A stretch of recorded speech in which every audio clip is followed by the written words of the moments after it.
Evidence in their documents. We can cite as evidence their texts, their writings containing their thoughts, and the decisions they have taken in their conferences. Chapter I of the Freemasons' Constitution for Eastern France contains the following sentence. From the Freemasons' Constitution, Freemasonry is not a religion. It does not want religious regulations to be included in its statutes for fear of dividing its members, as this would be contrary to the tradition of kinship, and contrary to its constitution. Caution in dealing with religion. The second chapter omits this cautious attitude altogether, where it states, Freemasonry will not force a man to follow any particular religion, but it teaches him to think and exchange opinions, in order to gain and walk according to his brain and conscience. The brain keeps religion. If a religious person violates these requirements, then Freemasonry will consider him a good son and be sincere towards him. But he continues to practice his religion, and he believes that his only place of salvation is outside his shell, and he kills freedom of conscience. So this kind of obedience is not in accordance with the soul of Freemasonry. In other words, Freemasonry, according to the text of the Constitution, makes the human brain the guardian of religion.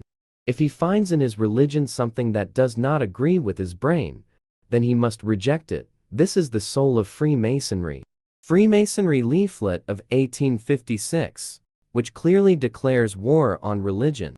In 1856, the Great Eastern Council in France broadcast a Freemason leaflet in which it was stated, "We Freemasons are not likely to cease from waging war between ourselves and all religions. We will certainly win, or the religions will. We will not be satisfied until we have succeeded in closing all the houses of worship." This is indeed true. Victory will always be on the side of the believers, whether sooner or later. That is the Sonatella that he has given to all his creations. A 1923 Freemasonry leaflet confirms again. In the 1923 leaflet of the French General Assembly, we can read the following sentence. The leaders are trying to gain control of world affairs. We must try as hard as possible to hold on to freedom of belief. We shall not hesitate to declare war on all religion, for it is the real enemy of mankind, and has been the cause of the struggle between individuals and nations throughout history. International Conference of 1900 decides to eliminate religious people from the world. The same notion can also be seen in the minutes of the International Freemasonry Conference held in Belgium in 1900, where it is stated, "We shall not be satisfied with the victory over religious people and their places of worship alone. Our ultimate aim is to eradicate them altogether from this realm." Remarks of an English Freemason. In the London General Assembly, one Freemason said, "If we tolerate a Mohammedan or a Muslim, by letting him into our temples, we do so on condition that he purges himself of his errors." Arab Freemasons repeat the speech. Turning now to the Arab members of Freemasonry, we find that they also share the opinions we have mentioned above. Jurji Zaydan's remarks. After Jurji Zaydan announced that Freemasonry declared war on all religions, his words were referred to by a senior Freemason, Ustad Abdul Halim Lias al-Khoury. Remarks of Abdul Hum al-Khoury. Ustad Abdul Halim Lias al-Khoury, he said, "Every religious belief is a weakness in human thinking. Anyone who still believes in Allah and that the soul is eternal, then that person is a fool and a fool." Aziz Mirham's remarks. Freemason Aziz Mirham said, "Freemasonry does not follow a particular religious way, nor does it follow a particular school. The most that can be said about a sect or a religion is that it is the result of man's own honorable thinking. It is enough for Freemasonry to declare to its members that all sects and religions have no true final form. The people are asked to reconsider the whole matter, and to brush it over with the brush of criticism." Abu Nu'aym thinks Freemasonry a new religion. Freemason Jean Abu Nu'aym made a comparison between Freemasonry and religions and said, "Freemasonry is a religion that has clear lines, and for a while its members are allowed to follow their religion. Compass and measure on the Bible and Quran. We may point out that the placing of the compass and the period over the Bible and the Quran In all the meetings shows the truth of the above-mentioned words, and even that Freemasonry is indisputably the religion of all religions, the guardian of all religions. Atheism and the separation of religion from the state are Freemasonry's most dangerous fruits. One of the results of Freemasonry's campaign against religion is the spread of atheism and the spread of a very dangerous principle, the principle of separating religion from the state. It is unfortunate that a large number of Arab and Islamic countries have implemented this principle of separation, both in word and in deed. While some of them implement it in practice, even though their constitutions still state that the state religion is Islam. But it is all ink on paper. How easy it is to say, and how difficult it is to do. Suffice it to adduce evidence of this. The Great Freemasonry Conference held in 1889, to commemorate the French Revolution, announced that the aim of Freemasonry is to establish a government that does not believe in God. The International Conference of Freemasonry, held in Paris in 1900, decided that the aim of Freemasonry is to establish a worldwide irreligious republic. Can the political thinkers, rulers, and state leaders among my people realize this fact? In the following chapter, we will speak in more detail about Freemasonry and the heavenly religions. In this paragraph, we have discussed Freemasonry's attitude towards religion. We will return to this issue in a more detailed form later, when we talk about Freemasonry and the heavenly religions, namely Judaism, Christianity, and Islam. 3. No noble qualities. Everything in Freemasonry points to the absence of values, nobility, and virtue. Shall we start with its motto, liberty, equality, and fraternity, then expose its lies? Shall we demolish its claim that it is a humanitarian institution, built on the strongest foundations of piety and virtue, and that it obliges its members to love, kindness, trust, and good deeds? All of this we must look at carefully. The lie of freedom. Freedom is never enjoyed by Freemasons, unless by freedom is meant slavery. He is commanded to do something that cannot be justified by logic or reason. Then he does it conscientiously. Perhaps for this person logic and reason no longer function. Isn't this what he mentioned in his oath? The lie of equality. The equation is a false cry. Freemasonry itself is made up of levels and layers of people who are on the lower levels. Do not know what is happening on the upper levels. Those at the bottom do not understand the conversational language used at the top.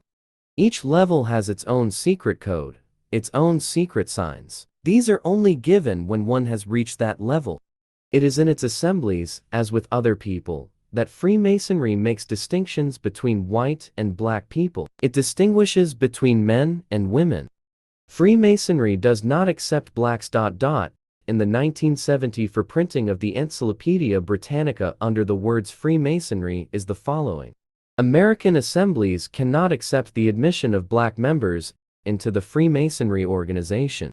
Freemasonry does not accept women. The Dictionary of Freemasonry page 12 contains the words, "Up to the present time, women in France have not been granted equality with men in Freemasonry."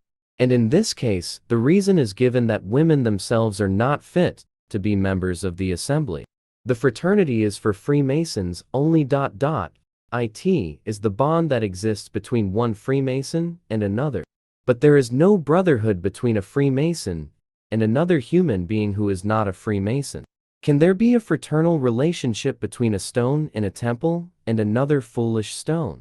Freemasonry severing the relationship between a person and the human being closest to him, and also severing his relationship with moral values.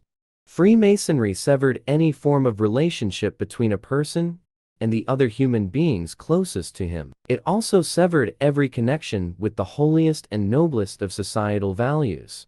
The wisest oaths support this. We have seen that a Freemason of perfect wisdom has sworn that he will sever every relationship and bond that connects him.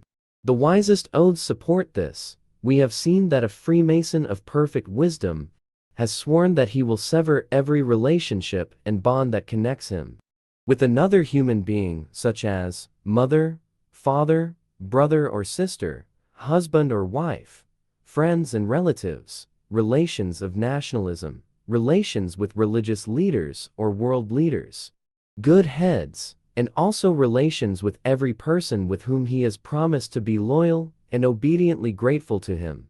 Let us consider this oath, how Freemasonry has severed a man's connection with his mother and father, with his family and kindred, with his friends, with those of his own religion, with the government of his fatherland, and not only that, he is also required to renounce all his vows, to betray all the promises he has made, even if they concern someone who has done him good. What value does man have left, after all that?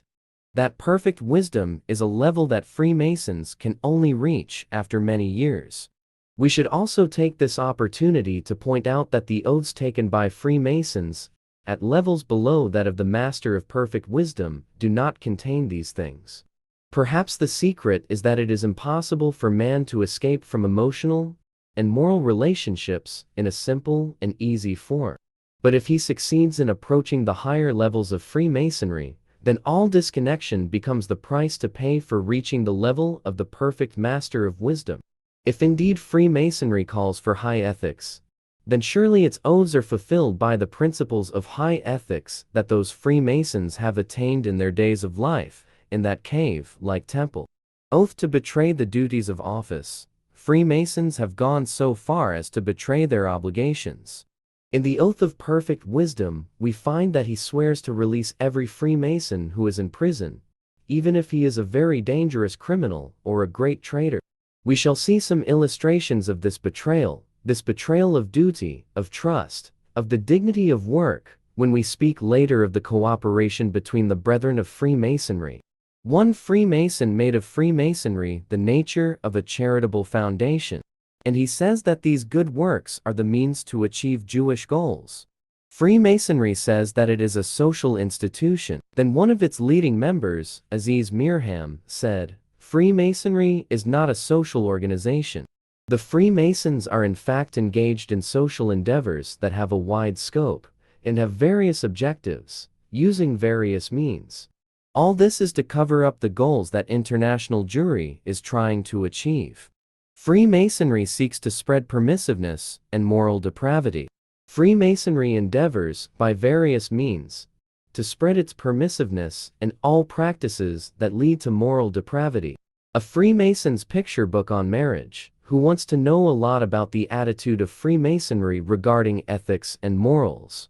And see the book on marriage written by Leon Blum, head of French Freemasonry and Prime Minister of France in 1936, and in 1946, a book about the dirtiest sex.